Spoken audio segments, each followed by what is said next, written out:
Hello everyone, my name is Joe Stanko and I'm the Equine Extension Associate for the Eastern Region of Pennsylvania's 4-H Horse Program. I'd like to welcome you all to the third video in our series highlighting the Pennsylvania 4-H Equine Knowledge Contests.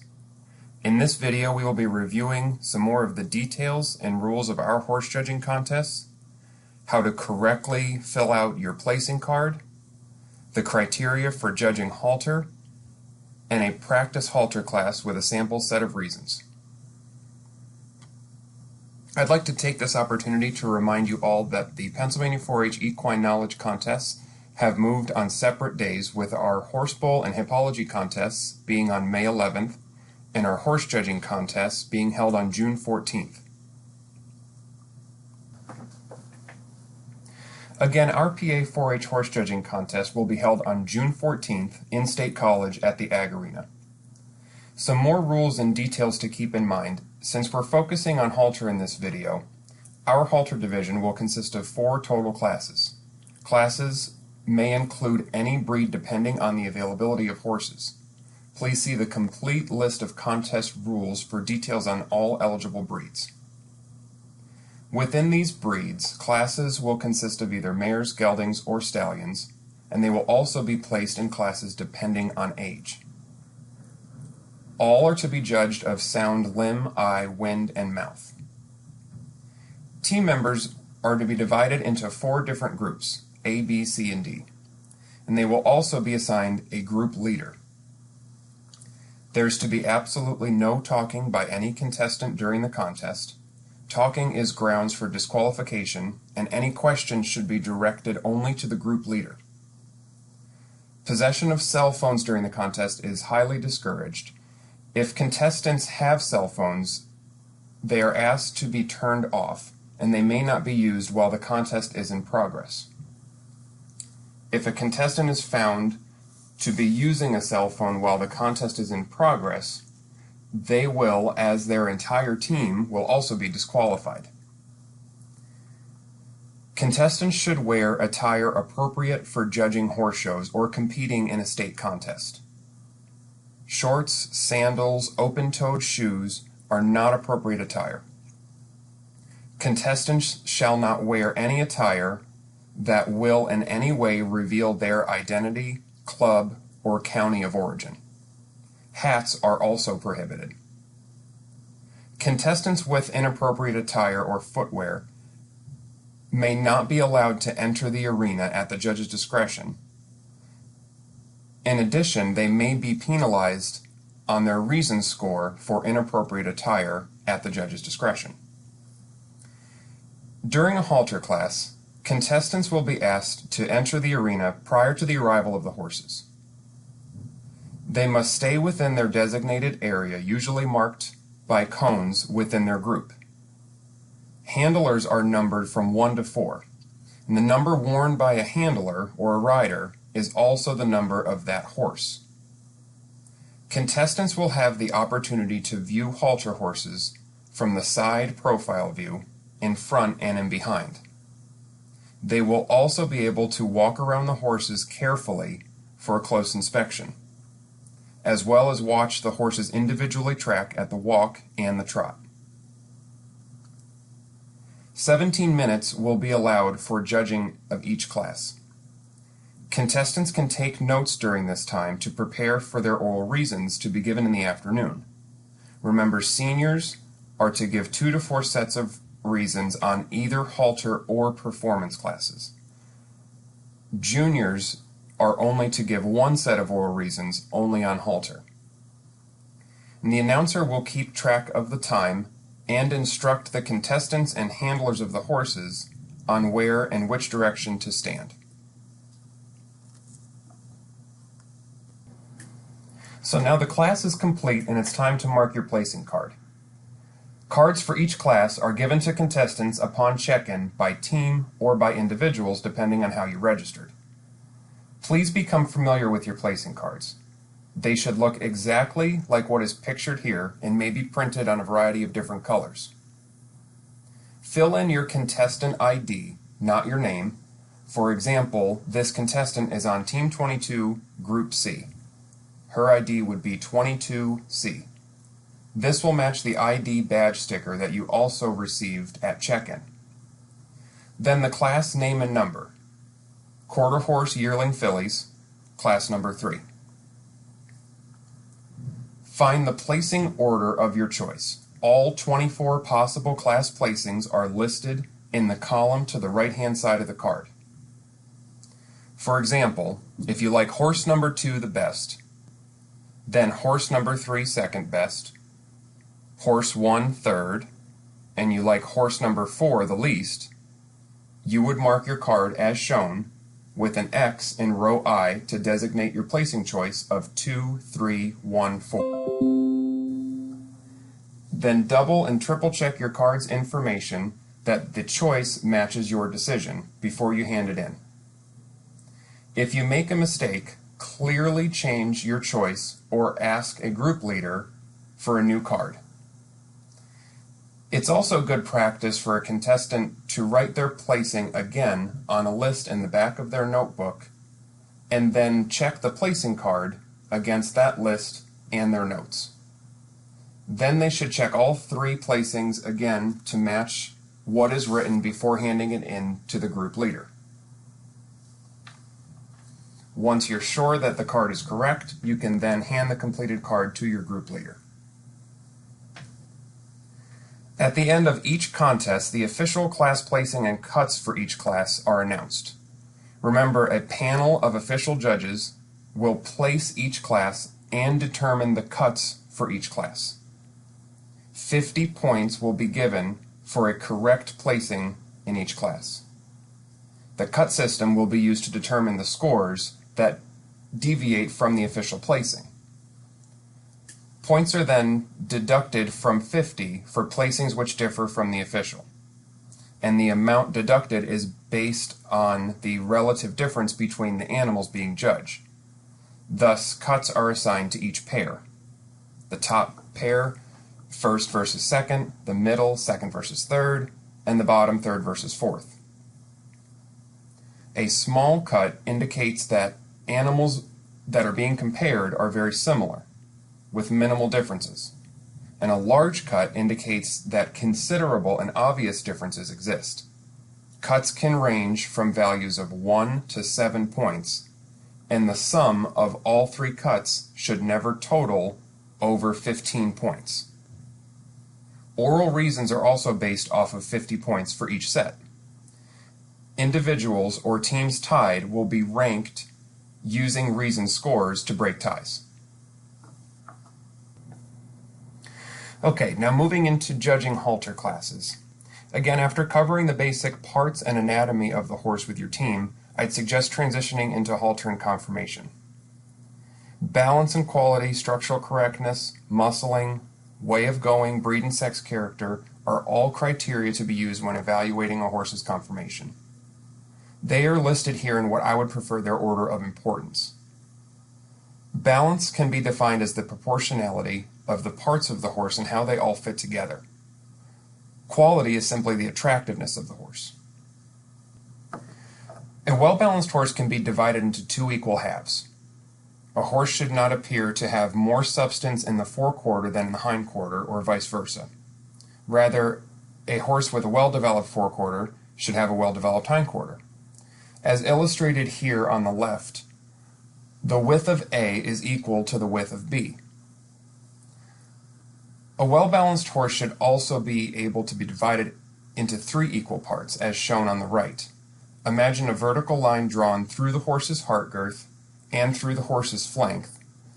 Then the width of the horse's shoulder, A, is equal to the width of the horse's barrel, B, as to the width of the horse's hindquarter, C.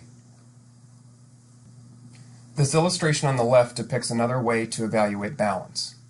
The length of the horse's head should be relatively similar to the length of their neck, shoulder, back, and hip, thus creating nearly the same width of shoulder, width of barrel, and width of hindquarter.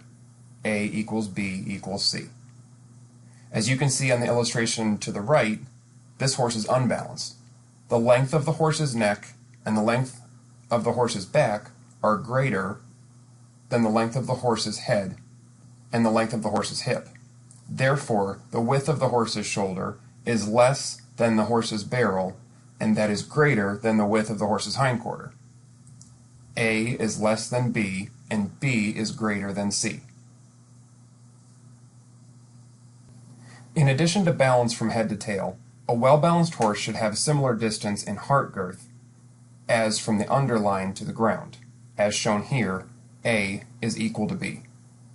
A horse that appears shallow-hearted or to have extremely long legs are also not considered well-balanced. As shown to the right, A is less than B. The final consideration in evaluating balance is in determining how level a horse is over his top. A horse which is balanced is similar in height from the ground to the withers as from the ground to the croup. A horse that stands uphill or downhill is not well balanced. The height of a horse at their hip should be equal to the height of a horse at their wither, and this will create a balanced level top line. So again, quality is the attractiveness of a horse, but what makes a horse attractive can be influenced by their anatomy. In this illustration, you can see the ideal head for a quarter horse should have half the width from eye to eye as the length from poll to muzzle. So from D to C is equal to just half of A to B. Some other areas you can look for quality would be where a horse's head ties into their neck. They should have a clean, tight jowl. A horse's neck and shoulder junction should be high and clean at the chest. And of course their hair coat should be shiny and show lots of bloom and vigor. Here you can see an example of a desirable neck that ties in high, creating an appearance of depth through their chest. An undesirable neck ties in low, giving the appearance of a shallow chest without much definition. And a U-necked horse has a neck that can appear upside down, and the top line is concave rather than arched. Okay, now moving on to structural correctness. Horses should stand on a clean, straight column of bone, free from any deviations or blemishes. When viewed from the front, you should be able to drop a straight line from their forearm through their knee down to the ground. Splay-footed horses, or horses that toe out, their toes point away from each other, thus causing a greater stress on the outside of the horse's leg. And pigeon-toed horses, or horses that toe in, or their toes point toward each other, can also cause greater stress on the outside of the horse's leg. Knock-kneed and bench-kneed horses are horses that their cannon bone is offset to the inside or the outside of the horse's knee and also don't follow a straight line. Now, when viewing the front legs from the side, again, horses should have a straight column of bone that is correct and free from any deviations or blemishes. You should be able to drop that straight line through their forearm, straight through the horse's knee, and down to the ground. A horse that is calf-kneed, as shown here, has a backward deviation of the knee. A horse that is buck-kneed, or often referred to as over at the knee, has a forward deviation, almost appearing as though the knees won't lock into place, and in some cases, horses may rock, buckle, or shake at the knee when they should be standing still. A horse that is camped under may not be the way that horse is just standing. That could be due to a short, steep angulation in their pastern and the inability to flex their tendons. This can cause a horse to move with a quick, stiff, short stride and may be uncomfortable to ride. And again, horses that are camped out may not be just the way that they're standing, but that could be because they have too long of a slope in their pastern, causing a weakness and an undue strain of their tendons. This is also referred to as coon-footed. Now, when viewing a horse from behind, again, what is correct is shown here on the left, and that's a straight column of bone. In the center, you see a horse that is cow-hocked. The limbs are base narrow to the hock and base wide from the hock to the feet. The hocks are too close together and point toward each other, and the feet are widely spread apart. When a horse is bow-legged or brandy-legged, the hocks are set too far apart, and the limbs may be appearing fairly straight to the hock and then deviate inward. And lastly, a hind profile view. What's correct again is on the left, and ideally, when viewed from the side, you can drop an imaginary line from the point of the horse's buttocks to the ground, and the line should touch the hocks and run parallel to the cannon bone and be slightly behind the heel. When a horse is sickle-hocked, the angle of the hock joint is decreased so that the horse appears to be standing too far under itself. When a horse is post-legged, there's very little angulation to the hock, and the horse appears to be too straight up and down. Now moving on to muscle. This diagram points out some key areas where you can evaluate muscle. Muscle can be evaluated in 3 different ways: length, volume, and definition. A longer length of muscle is considered ideal, rather than a shorter, bunchier muscle pattern. The volume of muscle just needs to be adequate to the frame of the horse. Remember, the most muscle doesn't always win the class. Muscle definition is the tone or proper condition of the muscle when the muscle appears to be firm rather than flabby. When evaluating volume, look to the forearm and the gaskin for a true evaluation. You can't put condition on those areas. The length of muscle should start high and carry low and extend as close to the knee or hock as possible. And the definition is the expression of the muscle. It should be 3-dimensional. Remember, fat is flat. And the highest quality of muscle means the best combination of all 3 of these factors: volume, length, and definition. Now, way of going is the evaluation of how a horse tracks. Most times the structural correctness or defects of a horse will influence the way in which they move.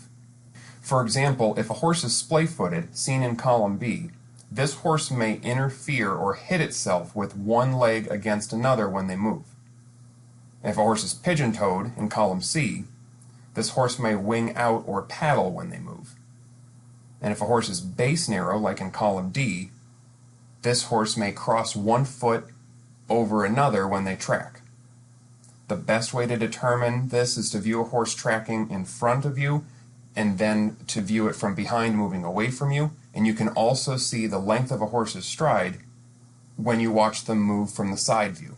Finally, breed and sex characteristics are how closely a horse exemplifies the ideal standard of that particular breed, and how feminine or how masculine their features may appear. This can be somewhat objective, but it's always a good talking point as long as they possess these qualities when comparing 2 horses in a set of reasons. So I'd like to thank you all for watching today, and I encourage you, if you have any questions, please feel free to reach out to myself or anyone that you see listed here. And please look for part 2 of our halter judging video, where we will do a practice class, go through a sample set of reasons, and review some resources that are available for our horse judging teams. Thanks again.